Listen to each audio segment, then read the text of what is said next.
สวัสดีครับท่านผู้ชมยินดีต้อนรับเข้าสู่รายการจีชนะครับก็อยู่เกมที่เซิร์ชโมบายอีกครั้งวันนี้ผมจะพูดถึงประเด็นนะครับเรื่องระบบหินตอกตาความทรงจำหรือ Memory Imprint นะครับว่ามันมีแบบไหนอะไรน่าใช้บ้างหลักการทำงานของมันดีกับเมตาปัจจุบันยังไงบ้างนะครับเดี๋ยวเรามาเริ่มกันเลยนะครับตอนนี้นะครับช่องเรานะครับก็มีระบบสมัครสมาชิกแล้วนะครับเพียงเดือนละแค่50 บาทเท่านั้นให้เพื่อนสามารถสมัครสมาชิกเพื่อสนับสนุนผมได้นะครับโดยที่สมาชิกนะครับจะได้รับข้อมูลข่าวสารเกี่ยวกับบิลต่างๆนะครับที่ผมจะทำให้สำหรับสมาชิกทุกท่านนะครับโดยผมจะทยอยนะครับอัปเดตให้ครบทุกอาชีพนะนี่จะเป็นตัวอย่างนะครับเช่นสกอร่านะจะมีไฮไลท์นะครับบิลต่างๆของ PVE บอส PP นะครับหินตอกตาอีกทั้งยังมีคอมโบให้ด้วยนะครับว่าเล่นยังไงนะและพิเศษนะครับในบางอาชีพก็จะมีไกด์ไลน์พิเศษนะครับเช่นสกอร่าแบบนี้นะครับในการฟาร์มทะเลทรายยังไงให้โหดนะเป็นต้นสามารถสมัครสมาชิกได้ครับเพียงเดือนละแค่50 บาทเท่านั้นเนื้อหาในคลิปนี้นะครับจะเป็นเกี่ยวกับ PowerPoint เป็นส่วนใหญ่นะแล้วก็จะมีในอินเกมอยู่ส่วนหนึ่งนะครับโดยที่ผมจะขอพูดประเด็นนะครับและปูพื้นฐานให้กับเพื่อนๆก่อนละกันนะเรื่องแรกครับธาตุครับธาตุนะครับในเกมแบ่งเป็น4ธาตุด้วยกันคืออาวเซิร์ชลันลีฟและอาร์ฮีฟนะครับอาวนะครับเพิ่มความเสียหายคงที่ไปเลยนะครับ 10% ยังไม่รวมกับความเสียหายของธาตุนั้นๆนะเช่นถ้าเรามีธาตุอาว 70% ก็แรงขึ้น 70% ใช่ไหมแต่ 10% เนี่ยคือเป็นแอดออนพิเศษนะครับสำหรับธาตุนี้โดยเฉพาะต่อมาเซิร์ชครับก็คือเพิ่มจำนวนศัตรูนะครับที่โดนอีก1ตัวพร้อมกับฟื้นฟู HP ครั้งละ 1.5% ต่อการโจมตีนะครับไม่ว่าจะโดนหรือไม่โดนก็เพิ่มนะต่อมารับลิฟต์ครับเพิ่มอัตราคริติคอลนะครับให้กับสกิลนะครับ 10% เท่านั้นนะครับต่อมาครับถ้าอาร์ฮีฟนะครับคือเพิ่มจำนวนการโจมตีแบบสุ่มครับเช่นถ้าฮิตในสกิลนั้นมี20ฮิตก็มีโอกาสที่จะได้ฮิตเพิ่มเข้ามาอีก10ฮิตกลายเป็น30ฮิตอะไรประมาณนี้แล้วก็นะครับถ้ามันมี20ฮิตจริงๆก็มีโอกาสเพิ่มนะครับฮิตอีก20ฮิตได้เช่นเดียวกันอยู่ที่ดวงครับต่อมาครับผมจะพูดถึง Off MP นะครับที่เพื่อนชอบถามกันว่าหินตอกตาความทรงจำ ReMP เนี่ยหรือฟื้นฟู HP พลังเวทต่างๆนานาเนี่ยควรจะเติมเท่าไหร่นะครับใช้เท่าไหร่มีส่วนไหนบ้างผมจะอธิบายตามนี้ครับก็คือปัจจุบันมีหมด7ส่วนในการที่สามารถทำหา Off MP ได้ก็คืออาวุธหลักรองหมวกถุงมือสร้อยเข็มขัดและก็ต่างหูนะครับ7ส่วนนี้อย่าลืมไปหากันนะครับใน Off MP เนี่ยแต่เราอยากจะหา Max MP ด้วยนะครับซึ่งส่วนใหญ่แล้วจะมี2หลักการด้วยกันในการทำ Max MP ให้กับตัวละครนะครับหนึ่งเลยคือม้าอย่างที่2คือหินยัมณีหรือพิซซ่าแล้วแต่จะเรียกนะครับในของม้าเนี่ยสิ่งที่จะทำได้คือม้าเทียร์8ค่อนข้างจะคุ้มอยู่นะในการที่จะทำ Max MP นะครับการที่จะทำ Max MP ในม้าเทียร์8เนี่ยผมขอแนะนำว่าควรจะหาสกิลที่ชื่อว่าทักษะสื่อใจนะครับเพื่อเพิ่มผลออปชั่นMax MP ของม้าตัวนั้นนะครับอย่างที่2คือสกิลทั่วไปนะครับเสริมการสื่อใจอย่างที่3ครับชุดขี่ม้าเวเนียนะครับเพิ่มผลสื่อใจให้กับม้าตัวนั้นครับและอันนี้จะเป็นออฟนะครับพร้อมทักษะม้าแล้วก็ชุดนะครับ3อย่างนี้จะทำให้คุณได้ Max MP จากม้าเยอะยิ่งขึ้นนะครับเราเข้ามาดูในเกมกันนะครับม้าผมนะครับเป็นม้าเทียร์8นะครับเพิ่มผลนะครับฟื้นฟู MP อีก 40% ตรงนี้นะผลสื่อใจอีก 20% แล้วก็ผมก็มีชุดม้าใช่ไหมตรงนี้ชุดม้าเวเนียนะครับทำให้การเรียกม้าในแต่ละครั้งนะครับผมจะได้ Max MP อยู่ที่ราวๆ50กว่าๆนะครับ56หน่วยนะครับทำให้ Max MP ผมเพิ่มขึ้นครับต่อมาครับอย่างที่2คือการหาพิซซ่าหรือหินยัมณีนะครับหินยัมณีนี้มีทั้งหมด4ส่วนด้วยกันโดย1ส่วนเนี่ยจะแบ่งเป็นสีนะครับแดงชมพูโกลาหลสีแดงนะครับได้15หน่วยชมพูได้20หน่วยและก็โกลาหลนะครับเป็นการสุ่มออฟตั้งแต่20จนถึง24หน่วยด้วยกันคำถามแล้วอาชีพไหนควรใช้ Max MP กับฟื้นฟู MP เท่าไหร่บ้างนะครับคำตอบคือแล้วแต่อาชีพแล้วแต่ของบอกไม่ได้เลยครับต่อมาครับ Off MP เกี่ยวกับ Invoker นะครับนี่คือตัวอย่าง Invoker นะครับใช้ MP 80หน่วยทุก15วิเพื่อใช้พาสซีฟถูกต้องไหมสมมุติตัวละครเรามี Max MP 100หน่วยนะครับเราจะต้องหาอีก80หน่วยภายในเวลา15วิเนี่ยทำยังไงดังนั้นถ้าเราหาหินตอกตาฟื้นฟูนะครับ MP 20% ซึ่งมาทำงานทุก3วิใช่ไหมแปลว่า15หาร3ภายในเวลา5ครั้งนี้คุณได้ MP แน่ๆ100หน่วยณ MP 100นะครับนั่นแปลว่า Invoker ก็ใช้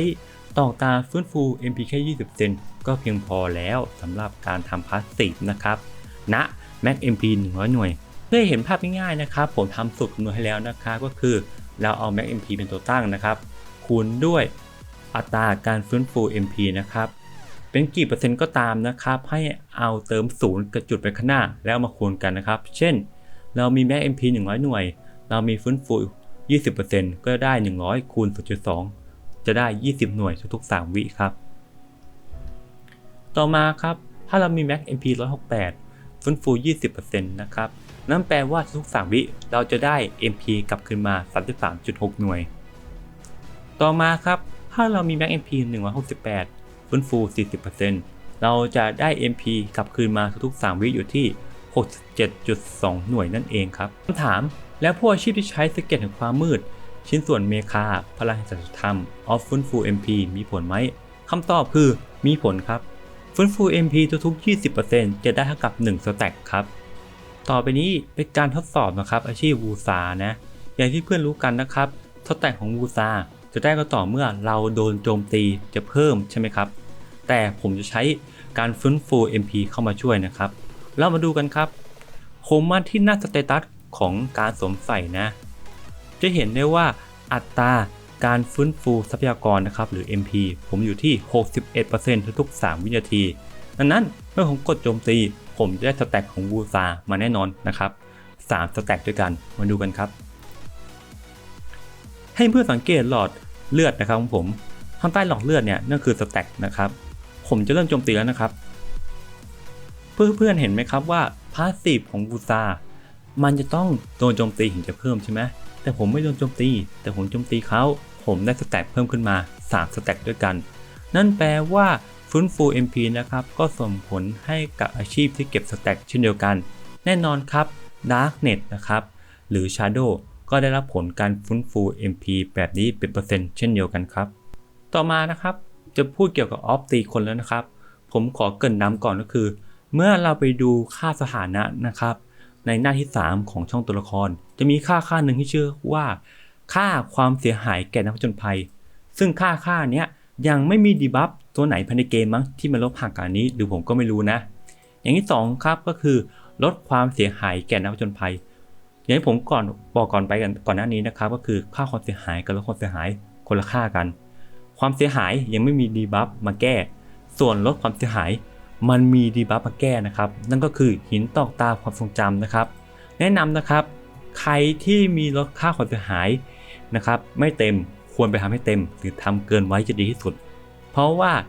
ค่าที่เกินไปมันจะไปถูกหักล้างกับค่าหินตอกตาความทรงจำที่ตีคนนะครับนั่นแปลว่าสมมุติผมทำมากค่านะครับแม็กไว้อยู่ที่60แต่ผมทำเกินไป70นั่นแปลว่าถ้ามีหินตอกตาตีคนนะครับสัก 50% มาหักลบกับมันจะเอา70มาลบกับ50ไม่ใช่เอา60มาลบกับ50นะครับตัวอย่างครับศัตรูนะครับมีค่านะครับลดความเสียหายจากนักผจญภัยนะครับอยู่ที่ 56.4% นี่คือค่าเต็มแม็กของเขาแล้วแต่เขาทำเกินไปอยู่ที่ 71.6% ผลตอกตานะครับเพิ่มความเสียหายแก่นักผจญภัยผมมี 60% นั่นแปลว่ามันจะเอา 71.6 มาลบกับ60ไม่ใช่เอา 56.4 มาลบกับ60นะครับผลลัพธ์ก็คือศัตรูจะเหลือลดความเสียหายจากนักผจญภัยนะครับเพียงแค่ 11.6% เท่านั้นต่อมาครับหลังจากที่ผมพูดถึงการตีคนไปแล้วเรามาพูดถึงท่าเซิร์ชกันครับท่าเซิร์ชนะครับเมื่อใช้สกิลนะครับจะฟื้นฟู HP 1.5% ทุกครั้งไม่ว่าจะโดนหรือไม่โดนศัตรูก็ตามนั่นแปลว่าเลือด 20,000 เราได้เลือด 300 30,000 เราได้เลือด 450 40,000 เราได้เลือด 600 50,000 เราได้เลือด 750 เป็นต้นนะครับอันนี้คือแพทเทิร์นการใช้สกิลท่าเซิร์ชนะแต่มันสำคัญยังไงคำถามถ้าเลือด 40,000 เรายังจำเป็นต้องใช้ตอกตาฟื้นฟู HP อยู่ไหมคำตอบคือไม่จำเป็นครับอย่างครับหินตอกตาความทรงจำฟื้นฟู HP นะครับ250 หน่วยเมื่อโจมตีศัตรู7 ชิ้นที่สามารถหาได้นะครับนั่นแปลว่าเอา250คูณ7ได้ 1,750 หน่วยต่อการโจมตีโดนศัตรูทุกๆ3 วิเซิร์ช 1 ครั้งนะครับที่เลือด 40,000 ได้ 600แปลว่าเซิร์ชนะครับกด3 ครั้งได้เลือดขึ้นมา 1,800 หน่วยไม่ว่าจะโดนหรือไม่โดนศัตรูก็ได้เลือดครับเพียงเท่านี้เพื่อนๆลองพิจารณาดูครับว่ามันคุ้มหรือไม่คุ้มสำหรับหินตอกตาความทรงจำฟื้นฟู HP ในปัจจุบันนะครับคำถามต่อมาก็คือถ้าเราไม่ใส่ตอกตาฟื้นฟู HP เมื่อโจมตีศัตรูแล้วควรใส่อะไรดีนะครับคำตอบคือตีคนดีที่สุดสำหรับสาย PVP นะครับโอเคครับต่อไปจะเป็นการทดสอบนะครับหินตอกตาความทรงจำนะครับโจมตีผู้เล่นนะครับส่งผลอยู่ที่ 68% ของผมนะให้สังเกตที่ด้านซ้ายมือนะครับต่อมาครับตัวละครเป้าหมายนะครับจะมีค่าลดความเสียหายจากน้ำจนภัยนะครับตันอยู่ที่ 54.8% แต่ความเป็นจริงแล้วนะครับตัวนี้ทำไว้อยู่ที่ 73.1% นะครับการทดสอบนี้นะครับผมจะทำการตีธรรมดานะครับใส่ตัวละครเป้าหมายนะครับแล้วก็มาดูสถานะกันครับโอเคครับเป้าหมายโดนตีแล้วนะครับเพื่อจะเห็นได้ว่าโดนดีบัฟเยอะมากครับนี่คือดีบัฟนะครับ PVP ทีนี้มาดูหน้าสถานะกันครับอย่างผมบอกไปตัวละครตัวนี้นะครับมีค่าสถานะอยู่ที่ 73.1% แต่โดนดีบัฟ 68% ไปทำให้เหลือแค่ 5.1% เท่านั้นเวลาโดนโจมตีนะครับจะโดนโจมตีหนักมากเพราะว่าโดนลดค่าสถานะนี้นะครับตัวละครเป้าหมายนะครับ CP อยู่ที่ 68% นะครับผมจะใช้1สกิลโจมตีดูนะครับนี่คือ1สกิลที่โดนนะครับถ้า CP ต่างเยอะก็จะโดนแรงกว่านี้นะจะเห็นได้ว่าเลือดลดไปประมาณครึ่งหลอดนะครับ CP ห่างแค่ 2,000 กว่าเองนะครับนั่นแปลว่าออฟตีคนค่อนข้างที่จะแรงมากนะครับต่อไปนะครับเป็นออฟโจมตีลดความเร็วโจมตีศัตรูนะครับตัวละครของผมนะครับมีความเร็วนะครับลดโจมตีอยู่ที่ลบ 4% นะครับตัวละครเป้าหมายนะครับจะมีค่าความเร็วอยู่ที่ 37% นะครับแต่มาตัน20หน่วยถูกต้องไหมนั่นแปลว่าถ้าผมกดโจมตีธรรมดานะครับค่าความเร็วโจมตีของเขาจะไม่ลดนะครับเดี๋ยวเรามาทดสอบกันครับผมจะทำการโจมตีธรรมดาเข้าไปนะครับจะเห็นได้ว่าเกิดดีบัฟข้างล่างเกิดขึ้นนะครับซึ่งอัตราการดีบัฟพวกนี้นะครับจะไปส่งผลต่อความเร็วโจมตีครับเรามาดูค่าหน้าสถานะกันนะครับความเร็วโจมตีไม่โดนลดเลยนะครับต่อไปผมจะทำการเสริมนะครับสกิลเข้าไปอีก1สกิลครับทำให้ลดดีบัฟนะครับเพิ่มอีก 12% กลายเป็นลดความเร็วโจมตี 26% นะครับมาดูกันครับหน้าสถานะครับเหลือความเร็วโจมตีแค่ 11% เท่านั้นต้องบอกว่าถ้าลดความเร็วโจมตีมากเท่าไหร่นะครับจะทำให้นะครับการเคลื่อนที่ช้าลงเช่นเดียวกันครับเพราะว่าสกิลก็หมายถึงความเร็วโจมตีครับเดี๋ยวมาดูความเร็วโจมตีนะครับที่ 20% ก่อนกันครับจะเป็นขนาดไหนนะครับเป็นแบบนี้ขี่เมฆก็จะไวประมาณนี้นะครับต่อไปจะเป็นการลดความเร็วโจมตีนะครับการใช้สกิลเข้าไปแล้วมาดูกันครับผมโดนลดไปนะครับเหลือแค่ 11% นั้นเวลาขี่เมฆก็จะช้าลงประมาณนี้ครับต่อไปเป็นท่าฟันดาบนะครับมาดูกันครับแทงครับถ้าถามว่าค่าความเร็วโจมตีติดลบได้ไหมติดลบได้นะครับตอนนี้ความเร็วโจมตีของเป้าหมายนะครับอยู่แค่ 5% เท่านั้นแล้วก็ผมจะทำการโจมตีโดยใช้สกิลนะครับมาดูกันครับค่าสถานะนะครับติดลบอยู่ที่ลบ 21 นะครับต่อไปจะเป็นการใช้สกิลนะครับ2สกิลที่ทดสอบก่อนหน้านี้นะครับมาดูกันครับลบ 21% เป็นยังไงโดนโจมตีแล้วนะครับใช้สกิลเมฆครับก็จะช้าประมาณนี้นะครับต่อไปเป็นสกิลฟันดาบนะครับของโดซามาดูกันครับนี่ครับมันจะช้าประมาณนี้ครับทีนี้ต่อไปเป็นสกิลไล่นานอย่างแท้กึกนะครับถ้าจะโดนลด 21% จะเป็นยังไงมาดูกันครับไล่นานประมาณนี้ครับจะเห็นได้ว่าเสียเปรียบเป็นอย่างมากนะครับสามารถสแต็กซ้อนทับกันได้กับเพื่อนด้วยนะครับยิ่งโดนลดความเร็วโจมตีมากเท่าไหร่ยิ่งส่งผลมากขึ้นเท่านั้นครับทีนี้เดี๋ยวเรามาเริ่มกันครับที่ฟื้นฟู HP เมื่อโจมตีศัตรูนะหรือหินต่อตาความทรงจำ HP นั่นเองสีชมพูกับสีแดงผมทำแยกไว้นะสามารถหา7ส่วนด้วยกันนะครับก็คือหลักรองหมวกถุงมือแหวนเข็มขัดต่างหูครับโดยที่มีค่าต่ำสุดกับสูงสุดให้พวกคุณดูผลลัพธ์ครับสีแดงชมพูได้ค่า HP กลับคืนมาเท่าไหร่ทุกๆ3 วินะ เงื่อนไขก็คือต้องตีให้โดนศัตรูครับต่อมาครับฟื้นฟู HP เมื่อใช้หลบนะครับมี5ส่วนในการคือหมวกเกราะรองเท้าเข็มขัดกำไลนะครับจะได้เลือกฟื้นฟูกลับขึ้นมาตามนี้เลยครับต่อมาครับเพิ่มความเสียหายเพิ่มเติมนะครับหรือ Fix Damage นะครับทุกๆ1 วิหาได้4ส่วนด้วยกันนะครับคือหลากรองหมวกถุงมือ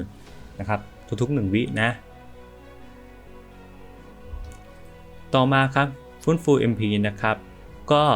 จะแบ่งเป็นสีแดงกับชมพูเช่นเดียวกันหาได้7ส่วนครับหลากรองหมวกถุงมือสร้อยเข็มขัดต่างหูครับ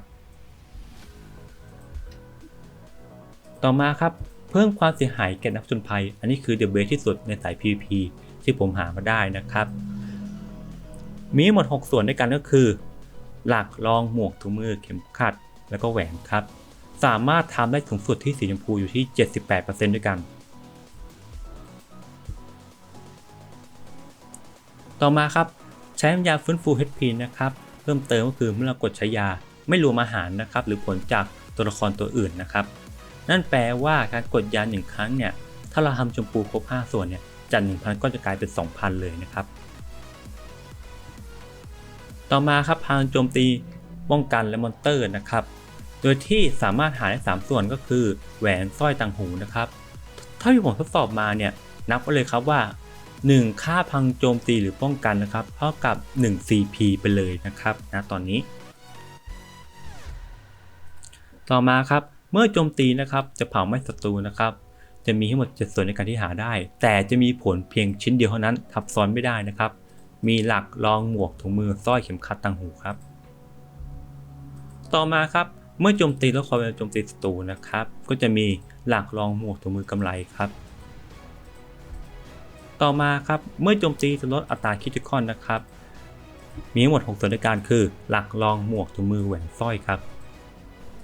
ต่อมาครับเมื่อโจมตีจะลดพลังฟื้นฟู HP นะครับจะมีหลักรองหมวกถุงมือนะครับต่อมาครับเมื่อโจมตีจะลดทรัพยากรต่อสู้ของศัตรูนะครับก็คือพวก MP แตกต่างๆนะครับจะมี2ส่วนในการก็คือแหวนกำไลแนะนำนะครับหินตอกตาอันนี้เป็นหนึ่งในเดอะเบสที่ไว้ต่อกรกับพวกใช้ MP มากๆนะครับมีผลเพียงแค่ชิ้นเดียวเท่านั้นต่อมาครับเมื่อใช้พูดดำนะครับจะดูดซับพลังงานสีดำฟื้นฟูเป็น HP นะครับมีต่างหูเท่านั้นนะครับต่อมาครับลดความเสียหายธาตุนะครับจะมีในกำไรเท่านั้นณปัจจุบันยังไม่ค่อยเห็นผลบ้างนักนะครับ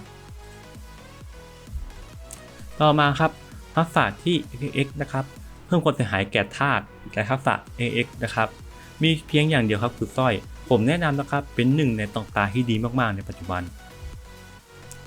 ต่อมาครับมันหลบหลีกนะครับจะเพิ่มความเสียหายทักษะของผู้ดำนะครับจะมี3ส่วนด้วยกันคือหมวกเกราะรองเท้าต้องบอกก่อนว่าตอนนี้มันบั๊กอยู่นะครับคือพอมันกดใช้หลบแล้วเราใช้โจมตีผู้ดำมันเพิ่มความเสียหายให้แต่มันจะไม่ไปเพิ่มกับค่าความเสียหายที่เป็นหินที่เพิ่มบูสต์ดาเมจให้กับทักษะผู้ดำอันนั้นคือมันบั๊กนะครับมันใช้ซ้อนทับกันไม่ได้ยังไม่รู้ว่าเป็นบั๊กหรือเขาจงใจไม่ให้ทับกันนะครับไม่นั้นจะทำให้สกิลผู้ดำนั้นแรงมากๆครับต่อมาครับเมตานะครับพวก PVE เนี่ยที่ผมเดาได้ก็จะมีแค่2อย่างด้วยกันคือแบบใช้ MP กับไม่ใช้ MP นะครับแต่จะมีสิ่งที่เหมือนกันคือการฟื้นฟู HP ครับฟื้นฟู HP เนี่ยก็เลือกไปเลยครับว่ามีกี่ชิ้นใส่ไว้เลยครับแล้วก็เพิ่มพลังโจมตีมอนเตอร์เพิ่มเติมยัดเข้าไปป้องกันมอนเตอร์ยัดเข้าไปครับแค่นี้ครับก็คือหาออฟไซด์ที่ผมเขียนให้ณตอนนี้ครับต่อมาครับเมตานะครับหินตกตาความทรงจำ PVP นะครับจะมีแบ่งเป็น4สายนะครับแล้วก็2สายหลักๆก็คือสายดีบัฟกับสายตีคนนะครับสายดีบัฟนะครับก็แบ่งเป็นไม่ใช้กับใช้ MP นะครับไม่มีอะไรมากครับคือหาตามนี้เลยโดยส่วนใหญ่สายดีบัฟเนี่ยก็เหมาะสำหรับ PVP กลุ่มเล็กเป็นหลักนะครับเพื่อจับตายนะครับพวกศัตรูที่มี CP มากกว่าเรานะครับหรือต้องการที่จะสะกดเขาไว้เนี่ยดีบัฟจะมีเห็นผลเป็นอย่างมากครับต่อมาครับ PP ตีคนนะครับก็แบ่งเป็นสายไม่ใช้ MP กับ MP นะครับแน่นอนครับมันเพิ่มดาเมจได้เยอะมากๆแถมยังสามารถสแต็กกับเพื่อนที่มีออฟตีคนได้ด้วยนะครับทำให้พวก CP สูงเนี่ยโดนพวกนี้โจมตีลดแรงเยอะมากๆครับก็จบไปแล้วครับแต่ละคลิปอธิบายหินตอกตาความทรงจำว่าในปัจจุบันเนี่ยมีอย่างไรบ้างแล้วก็อยากให้ผมทดสอบให้เพื่อนได้ดูกันไป พิจารณาเอาเองครับว่าควรจะเริ่มแบบไหนโดยส่วนตัวเนี่ยผมจะเลือกตีคนเป็นหลักเพราะว่ามันสามารถสแต็กกับเพื่อนได้สามารถต่อกรกับพวก CP สูงได้เห็นผลชัดเจนมากกว่านะครับถ้าเพื่อนคนไหนชอบแล้วก็อย่าลืมกดถูกใจกดปุ่ม subscribe แล้วก็กดปุ่มกระดิ่งให้ด้วยนะครับเพื่อเป็นกำลังใจให้คนทำคลิปครับตอนนี้ผมขอตัวลาไปก่อนครับบ๊ายบายครับผม